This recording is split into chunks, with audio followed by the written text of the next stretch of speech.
Justement, je suis très content parce que j'avais rien à faire. Il y a une nouvelle télé-réalité qui vient d'apparaître là sur la politique et tout. Je m'éclate. C'est c'est pas la meilleure télé-réalité depuis 10 ans là, ce qui se passe là. Hein, des nominations. Il y a un mec il est parti alors qu'il était même pas nominé. Et on dit reste Manu, t'étais même pas nominé. Il a dit non mais je m'en vais, vous m'avez cassé les couilles. C'est exceptionnel ce qui se passe là. Magnifique, je te jure, des trahisons, des alliances. Ouais, des trahisons de fou là. Vous avez vu là Marion là, elle s'est barrée, elle a dit ouais, elle a rejoint l'autre alliance là de Marine et de Jordan. Et Eric là, il est trahi et tout. Ah, il était au confessionnal, il a dit elle m'a trahi. Parce que lui, parce qu'en fait, elle lui a fait la promesse au début de l'aventure qu'elle irait jusqu'au bout avec lui. Et t'as vu, il y a un mec, ils l'ont viré, Eric Ciotti, ils l'ont viré, et il a dit non, je reste. Le dernier mec qui a fait ça, c'était Moundir. Voilà, c'est le dernier gars qui avait fait ça. Je te jure, vous vous rappelez ou pas quand Denis Brognard lui a pris son flambeau? Il lui a dit Moundir, les candidats de Koh-Lanta ont décidé de vous... Il a dit attends Denis. Il a fait pareil le gars, je te jure, c'est un truc de fou.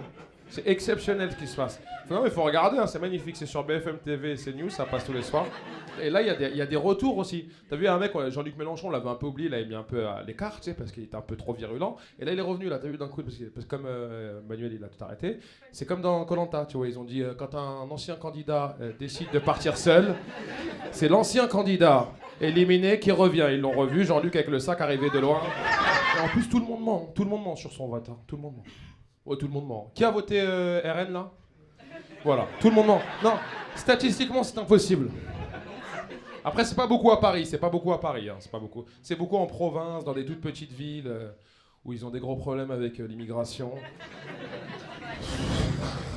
C'est dans des villes où ils ont jamais vu de noirs et d'arabes, mais pour eux, c'est le problème. Voilà, Et t'as déjà vu un noir, toi? Non, j'ai jamais vu, mais je pense que c'est eux qui volent nos vaches. Parce qu'ils racontent, c'est des villes, ils se rassurent comme ça. Ils parlent comme ça. Et ça veut dire c'est les Arabes. Ouais, je sais pas pour qui je vais voter, je vous dis la vérité. Je sais pas parce que je sais pas si je vote pour les anciens racistes qui sont déguisés mais qui sont encore racistes ou si je vote pour ceux qui font croire qu'ils aiment bien les Arabes alors qu'on sait. Je sais pas si je me laisse manipuler par ceux qui disent ouais trop bien les Arabes et la Palestine. Ou si je me laisse, ou directement je vais avec l'ennemi, je sais qu'il m'aime pas, je suis avec lui. Je sais pas. Non, le pire c'est que moi je suis pas trop adaptée parce que j'ai eu que des relations avec des gens vraiment beaucoup plus vieux que moi et c'était grave simple.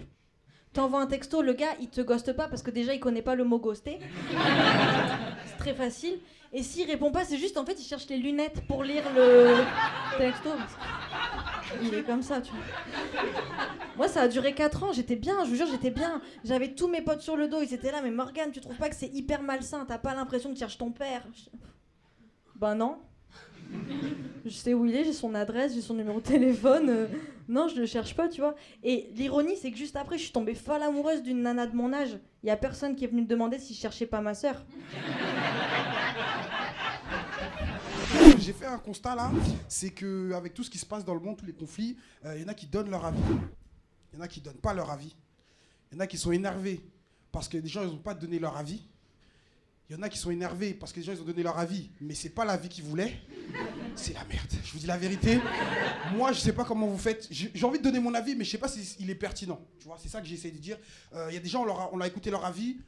Tu vois, j'ai écouté l'avis de Kenza Poupette, je sais pas s'il voit c'est qui. J'ai dit, mais... Non! C'est une influenceuse. Elle a dit, moi je travaille pas avec les juifs. On a dit, ah, on voulait pas cet avis-là. Vraiment, on voulait pas celui-là, tu vois.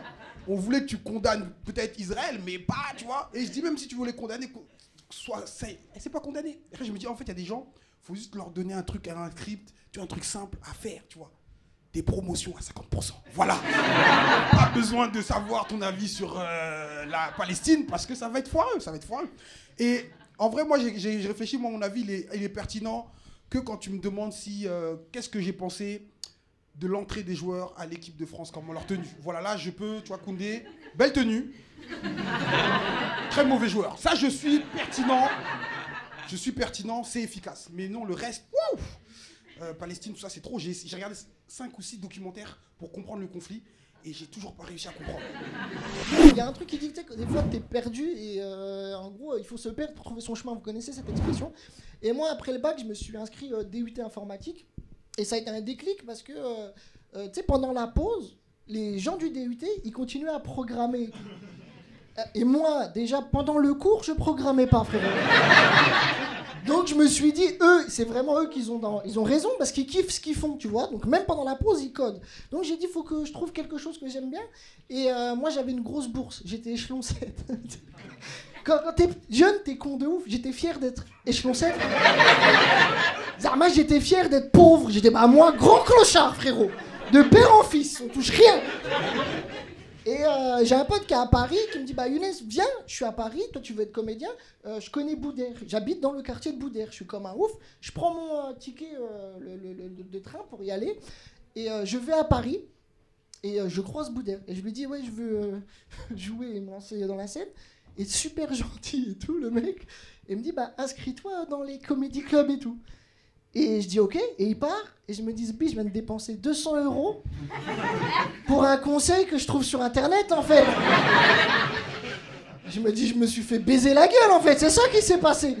Et je rentre chez moi à Metz, et je fais mon chemin et tout, et là il n'y a pas longtemps, donc je commence à faire des scènes sur Paris, et c'est un truc de ouf. Je reçois un message le jour de Boudère qui me dit, je me suis permis de prendre ton numéro, je fais le Dôme de Paris devant 4000 personnes, est-ce que tu veux faire la première partie? C'est pas incroyable ça?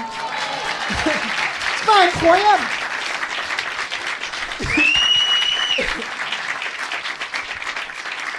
Et j'étais en mode, je vais lui envoyer une facture de 200 €.